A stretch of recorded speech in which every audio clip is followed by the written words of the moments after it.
Welcome to Coalescence.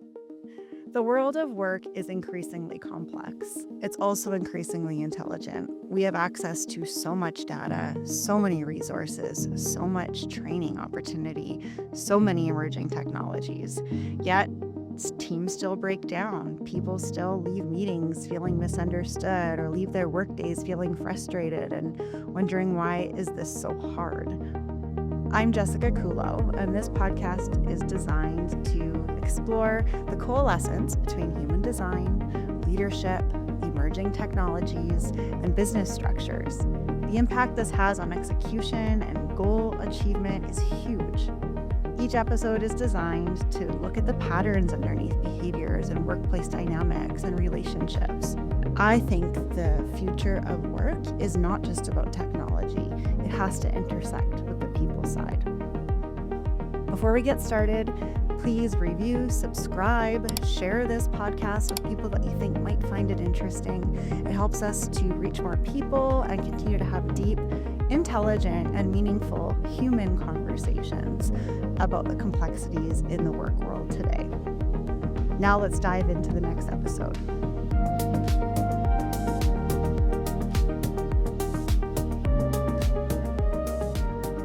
All right, so good morning, Ryan. Thank you for doing this with me. As you know, podcasting is a new endeavor for me, and I'm really excited to have the opportunity to speak with you. Obviously, we've known each other for a long time, and I have a ton of respect for everything that you're doing as an entrepreneur and as a now coach. So just to give a little bit of a context here, of course, you know that I've got, 21 years of experience in the employment industry. And after thousands of meetings with different business leaders, entrepreneurs, it's very interesting to me that yes, you can help and solve problems by finding people for roles, but the complexity that goes on in organizations because people are complex, there's so many interesting conversations that can be had on the topic. So I really wanted to dive into that with you today. So of course, Ryan Risling, a longtime entrepreneur in commercial finance space, expert with leading teams, and then now more recently, Pinnacle Guide. So I've always known you to be an expert at taking complexity and making it more clear and more simple. So I think this is super cool that you're in the space that you are now, helping other entrepreneurs. We often say it's hard doing what we do and not for everybody. Yeah. So anyway, I just really want to thank you for doing this with me.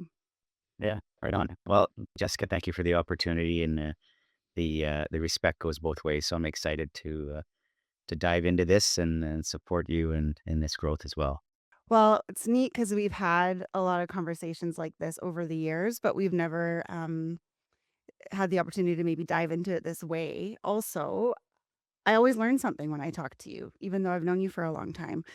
So I'm looking forward to that as well. So I guess to kind of just start out, you and I talked a little bit about this the other day, but interpretation. I think that's something we misinterpret a lot as leaders, and our people also will misinterpret us too. It goes both ways. In the work that you're doing, what is something that you're seeing often that you think is commonly misunderstood or like a common misinterpretation when it comes to interactions between people in work?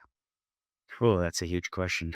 I would say, it's kind of a timely question because lately, just talking with a lot of different business leaders, I'm still hearing, I'm still hearing this phrase. It's hard to find good people, or there's just Mhm. not a lot of good people out there. And maybe there's part of this is a generational thing. Maybe it's, people have been around a little longer, talking about people that are newer in the workforce. But then a couple of opposing things happened just recently. I was talking with an owner of a fairly significant business, and they were kind of mentioning, we weren't even on that topic, but they just happened to mention or he happened to mention how he needed to start to consider how he would retire out some of the people who have been around a little bit longer because they simply don't have the same get up and go as the younger people working in the Mhm. organization. And like that was refreshing to hear, and being a parent, as you are too, and I have adult kids and I hear how they talk about, people that they work with, and I hear the way they talk, say their managers or their bosses or the people who own their companies. Sometimes there's two sides to every coin. And what it really I feel like is a reoccurring theme is people making assumptions or afraid to ask questions or forgetting that maybe they need a little more clarity before they jump into things. And we're all guilty of it, but I'd say that's the common thing is this whole idea of this there's no good people out there, this blanket statement. And I think that's problematic from a if you're starting with that attitude, where are you going to next? Where does that take you? Oh my God, like, welcome to my world. That's what I hear all the time. And the whole thing, like, they react before they're interpreting because it's easier just to react. And you've got a million things flying at you. It's always, that you're right. There's assumptions are being made to fit our own stories or our own like points of view or our own biases rather than really understanding or even as something as simple as this whole still this hybrid remote in the office, out of the office, like, that's still a thing from COVID that we're seeing, and, it's my point of view is always the same. Anybody who's too rigid either way and granted, there are definitely jobs out there where your hands need to be on the product or whatever. You can't be hybrid or remote in those situations, but where there can be, like, I really believe there needs to be meeting in the middle. Candidates can't be so set on I'm only gonna work remote, and then clients, companies set on, "No, you have to be in the office." Similar, not the same, but I get what you're saying, definitely. The extremes, and then your whole point on other people talking about, complaining about who they work with, like, that's I see that all the time, and I know when somebody starts a new job, the first thing when they get home from work and their family asks them, "How was your day?" The first thing they're gonna talk about is the people. Yeah. And whether they're great or whether they're not so sure that they're gonna fit in. So, that's the thing for sure. And then tying back to the interpretation, a question that I was asked one time, and I've also been using this is that a fact or is that a feeling? Because Mm, we confuse the 2 a yeah. lot of the time, right? And you can't be so sure that that was factual, where maybe it was a misinterpretation. Right. Um, is it that Crucial Conversations book too, where it says you should be stating what you're not saying as well when we're communicating? I've thought of that as well because sometimes people can think that you said one thing and then they're not listening to the rest of the conversation, and it goes both ways. But being able to state what you're not saying is helpful, I think, sometimes as well. Yeah, like it's maybe it's in leadership because that's the frame of reference I think we're talking about. Like things of you used a word early on that really resonates and it's complexity. This just seems to be compounding. And even though technology is, one of the purposes of technology is to help reduce complexity, somehow it hasn't. Or it's just like maybe it's because it's changing so fast, we don't feel like we have the opportunity to catch up. But the human experience, like in leadership for sure, when you're going a mile a minute and you have all these things to do, the people side of it really requires us to slow down. Like we need to take the time Mhm, intentional with that person, give them full attention, right? They're in the moment, not checking our phones, checking our screens, all that kind of stuff. It's like, how can I be present with that person in the moment? Get curious, find out like what's really going on, but also understanding that we don't always have to come to an agreement. This isn't always about everybody just being nice to each other all the time. And that's the purpose of conversations. The purpose of conversation mhm, help drive healthy decisions. And sometimes that creates conflict. But mhm. better to have conflict with what you know you're having conflict about around versus making something up or story in your head. And, so I mean, it's a journey, right? It's just So, intention. what do you think gets in the way? Because, like, leaders, we know this. People know this. Take the time, slow down. Like, and I'm a perfect example of not doing this properly a lot of the time. Like, what do you think from your experience in talking and coaching with leaders? Like, what gets in the way? Is it not knowing how? Is it not wanting to, being uncomfortable? Like, what do you think it mostly is? Well, I don't know many of us get up in the morning and say, "What difficult conversations can I have today?" and get all excited about it, make a nice little list when we're having coffee. But, it's a combination of things. In an organization, clarity is one of those elements that really without clarity on what people's roles are, it's hard to know how to manage the conversation with them. And often if you take I just like to start with the premise that everybody in the organization wants to be there. They wanna do better. They wanna feel like a contributing member, and they wanna be elevated in some way. Mhm.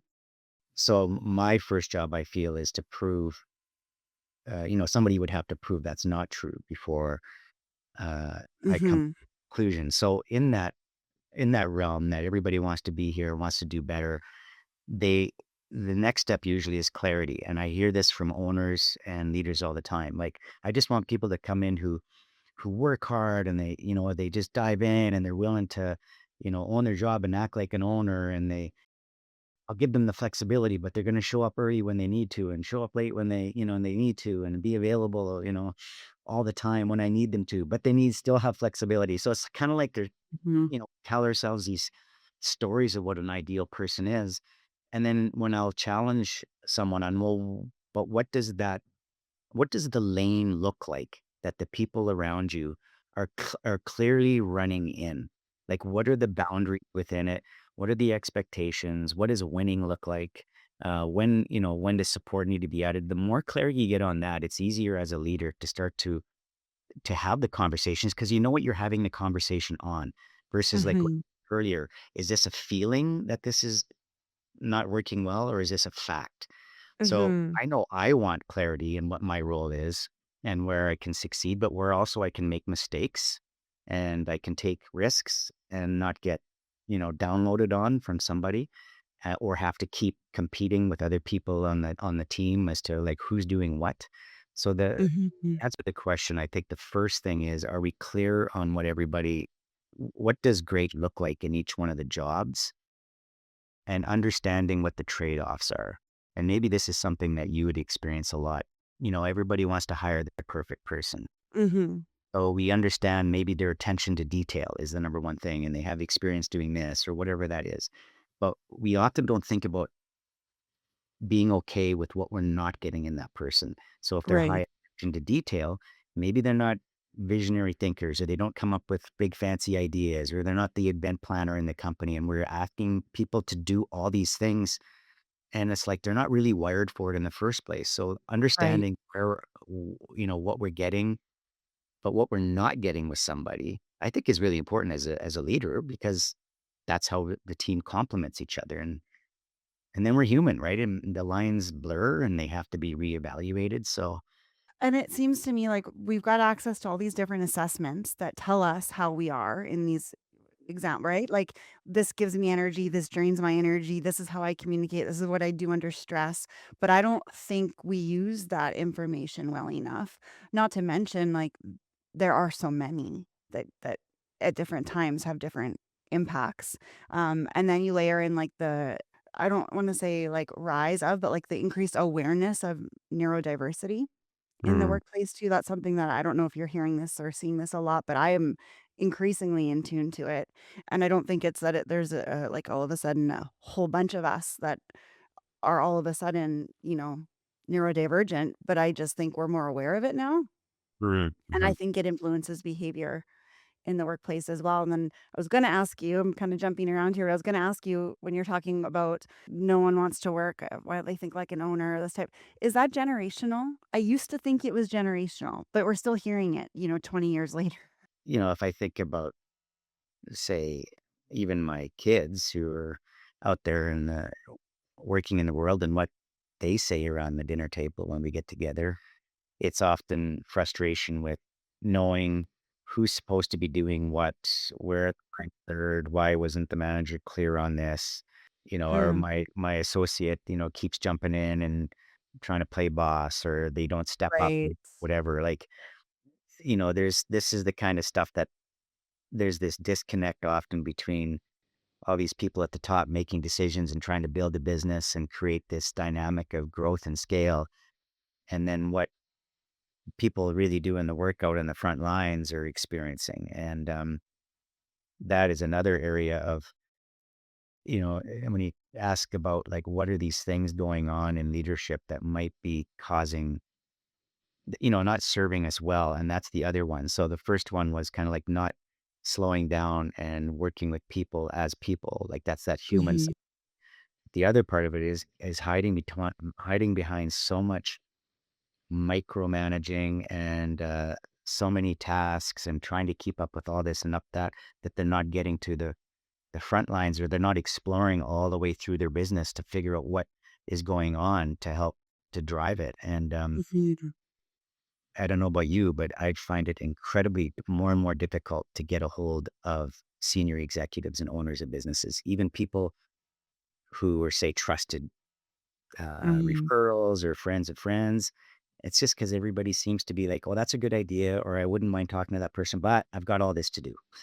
right. But like, who's thinking about the next piece, right? Is Yeah, I definitely agree. It's, where there's pain, there's motivation, and that tends to be more reactive, right, rather than the proactive side. Like, we all know we should work out every day, do we?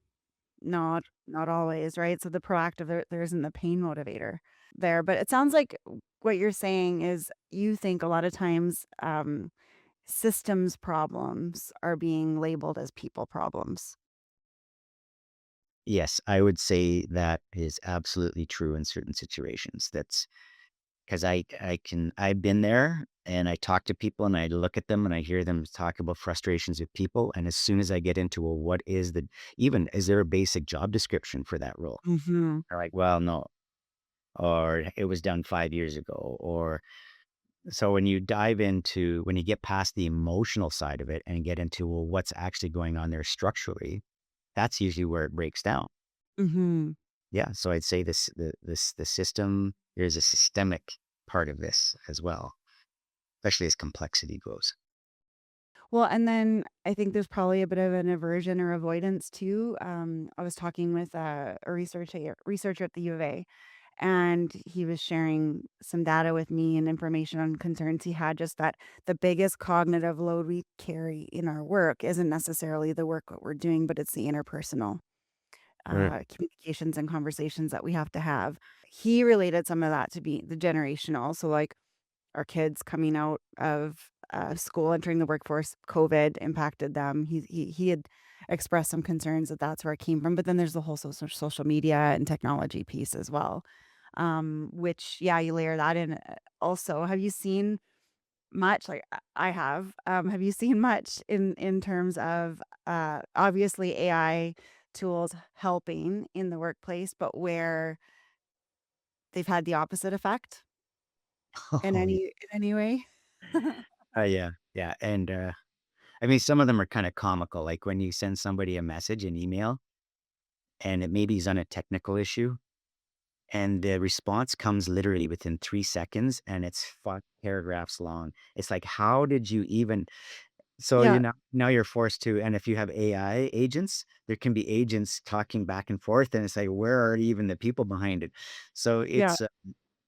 yeah, I can see where it's such an advantage and such a detriment for people leaning on it to do all their communications, or they're masking themselves. But that's the challenge of doing things digitally. And Mhm, in leadership, we do have the privilege of having that space where we can expect people to show up human, right? That's mhm. so, but yeah, it's like, definitely. Well, and the same like, they are comical, the stories, and one I was exposed to is, like well, first of all, I guess, as leaders, we typically want our people to use AI to help them be smarter, and I think that that's, like, all the power to you as long as we're being safe and smart and not lazy. Where we get offended is where, yeah, you get the email that you could tell the person just plugged it in, like, I got an email one time and it was, they forgot to insert my name. It was insert name. You Oh, know, like, anything. That's where we get offended because it's like, well, the person wasn't using this to make themselves be smarter. They were using it because they're either way, out of their depth, but also maybe being lazy. So we don't like that necessarily. But the other thing that I've seen, and all these years of working with our CRMs, where we all use the phrase junk in, junk out. Like whatever you put in, you're not going to get good information out. But it's the same thing with the AI instances that I've experienced or seen where they're 95% of requests into like ChatGPT are, how do I talk to this person about this? And increasingly in the workplace now too, it's personal, but also, and then companionship, which is a whole other thing. But I've seen where somebody, an employee, was putting in information to try and get advice on how to handle a situation. Um, but the input was incorrect, like Right. totally incorrect. Yeah. Her personal bias or interpretation of a situation that was not factual. And then the result was some advice and guidance for pretty bad behavior to take place in the workplace, which then she'd go back to it and, okay, no, this happened. No, this happened. And then the AI just kept validating her Right. choices and what she was doing. And in this particular case, it wasn't good, but it was not, you know, legally harmful or nobody was hurt. Like my concern is that in personal lives, perhaps, but also in business, like the ramifications could be pretty significant. Yeah. I was at a little private seminar Friday morning with a group of individuals, and we had an AI company come in. So they were talking about what they're seeing in organizations, even larger ones. But they really did stress this whole, it's incumbent now upon leadership of every company to start having education on how AI works, where its pitfalls are, because people sometimes don't know, right? Like they haven't taken the time, and they get into these reinforcement loops, and they're not even sure it just feels right, right? They're programmed in a certain way to do that. So to your point, it's one of those things that's at its best, it's there to amplify our strengths. Hmm. But there's a way to do that, and it's no different than learning how to use your email server or your whatever, your CRM or your accounting program. And we now need to teach people how to use AI in the Hmm. place. Well, and it's those like micro moments of decision making, which you talked about earlier as well. And like I always think, well, again, as a parent, yeah, you're watching your kids play sports or whatever. It's just a series of decisions that they're making and they're learning as they go. And so, in my experience, watching my daughter play volleyball on the weekend, like I could see how this year they're developing that skill of quick decision making in the moment. Mhm. I think it's the same at work, and you get better at it because you don't maybe your emotions are maybe more steady or a bunch of different reasons. But I think it is the same with the technology too. Like in the moment, how you choose to use that, and in what way you choose to use it. But you have to be taught so that you can continue to do that in an effective. Yeah, be taught and given permission to make mistakes, and right, and uh, Hmm. it's just another tool. That's all it is another tool. Yeah. Powerful one, That but does drive behavior, for sure.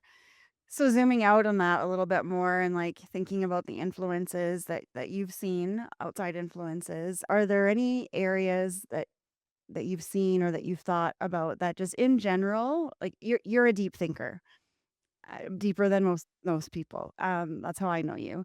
Are there certain areas in modern work, call it, that you think just need generally more thoughtful attention right now? Like, are there areas that we're missing? That reflection. You talked about slowing down. Are there areas that we need to reflect more on, generally speaking? We're talking about, yeah, things are very complex, and I've personally done a whole bunch of like thought and research on this, neuro inclusivity piece. Are there things that, or AI technology, the future, but are there certain areas that you think just need a little bit more attention that we're not giving for a bunch of reasons? But well, I mean, with everything that I've been experiencing lately, yeah, I'm not very optimistic actually about things. I think there's obviously some speed bumps with such rapid change and everything that's going on. But right now we have this opportunity to keep having discussions, especially at the leadership level, around what the intersection of our human experience and the technology that helps and accelerate the things that we're doing. And it's with the advent of AI and its adoption, there's a lot of organizations haven't operationalized AI yet, but they're in terms of how they do their business. But we're all buying software and we're using programs that have AI embedded in it, and it's forcing the conversation of what do people mean? Like, what does it mean to do our job? What is the value of what I do? What is the value of what this company does? Why does it matter? And then what is the best means to get there? So it's what I see as being such an important thing to discuss right now is, and that goes back to the clarity on, what value am I providing and what value am I getting back? We get there's so many jobs have gotten stuck in the doing the work that we kind of have gotten away sometimes from the conversation of, well, what is the actual purpose of this role, or what is your biggest value, Jessica, and what you do, and how can amplify that. And often that means you're going to have to give away certain things, like let go of certain jobs, let go of certain tasks, let go of certain work. And that's scary for a lot of people. It's a very vulnerable place to be. But I do see that as being now this opportunity because of technology and the power it has to reframe how work is done, is looking at, well, who are we in this whole evolution of things, and get back to the value of us. Yeah.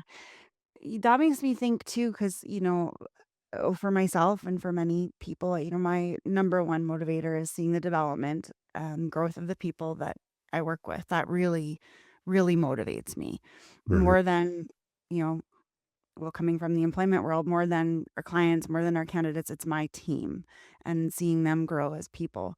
Um, Studies are showing that less and less people wanna take on leadership positions. The Gen Zs that coming in, they don't want those roles, and some people are calling it an upcoming crisis.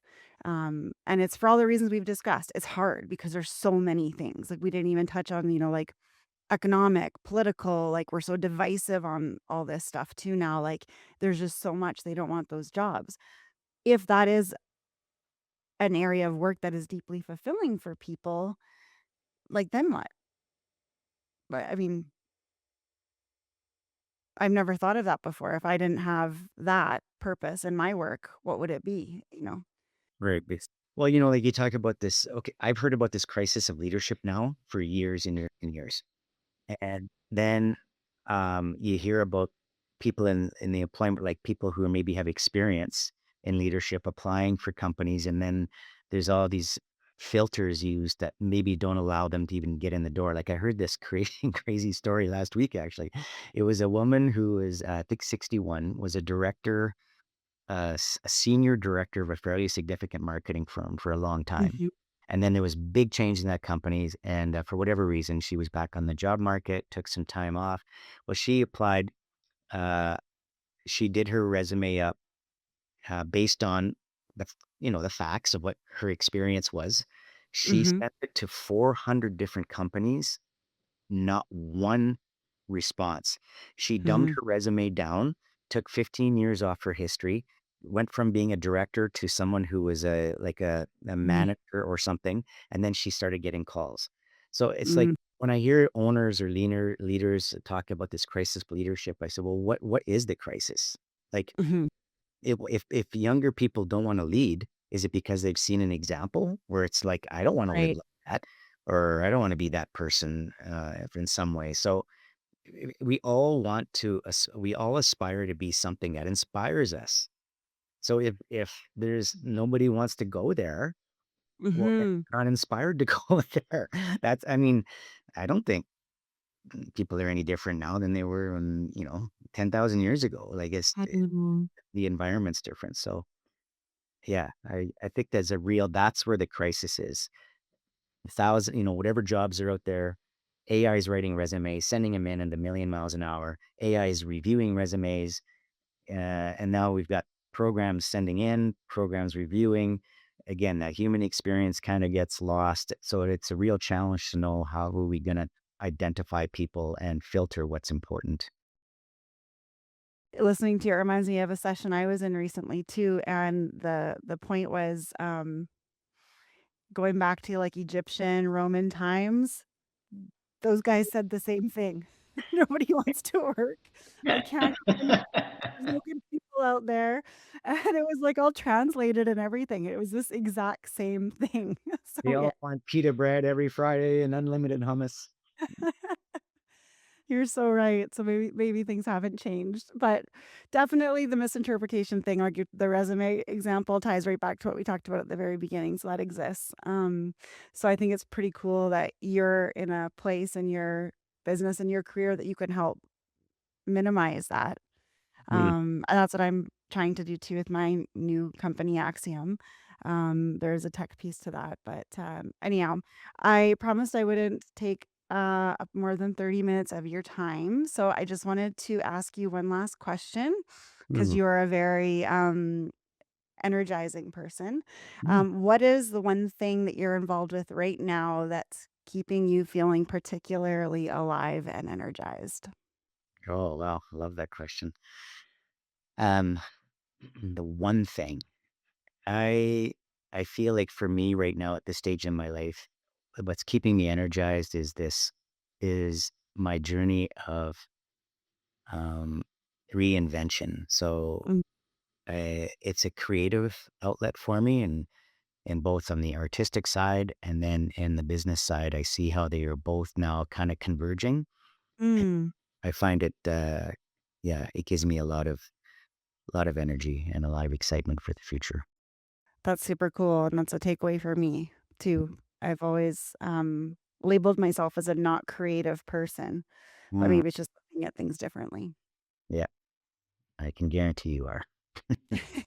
Awesome. Well, thank you so much, Ryan. I really always enjoy talking to you, but really appreciate you doing this with me on this platform for something different.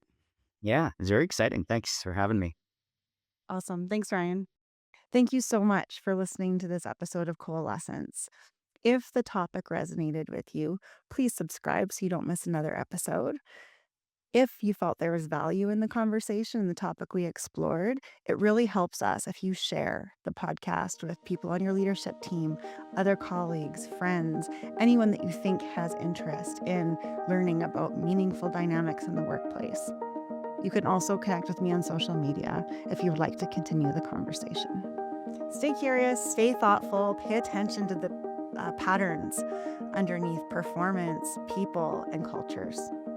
Understanding modern work requires looking at things through multiple lenses.